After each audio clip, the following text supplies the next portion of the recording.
Praise the Lord. இன்றைய வாக்குத்தத்த வசனம் நீதிமொழிகள் 10ஆம் அதிகாரம் 22ஆம் வசனம். கர்த்தரின் ஆசீர்வாதமே ஐஸ்வர்யத்தை தரும், அதனோடே அவர் வேதனையை கூட்டார். கிறிஸ்துவுக்குள் அன்பானவர்களே, சேனைகளின் கர்த்தராகிய இயேசு கிறிஸ்துவின் ஆசீர்வாதம் மட்டுமே நம் அனைவருக்கும் செல்வத்தை தரும்.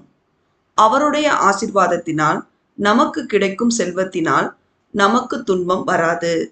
நாம் அனைவரும் அவரின் பிரியமான பிள்ளைகளாய் அவருக்கு பயப்படும் பயத்தோடு இருந்து அவருடைய வார்த்தைக்கு கீழ்ப்படிந்து அவருடைய கற்பனைகளையும் கட்டளைகளையும் நியாயங்களையும் உத்தமமாய் கைக்கொண்டு அவர் நடத்துகின்ற வழியிலே நடப்போமானால் அவர் நம்மை எல்லாவற்றிலும் ஆசீர்வாதமாக வைப்பார். தேவன் நம் அனைவரையும் ஆசீர்வதிப்பாராக. ஆமேன்.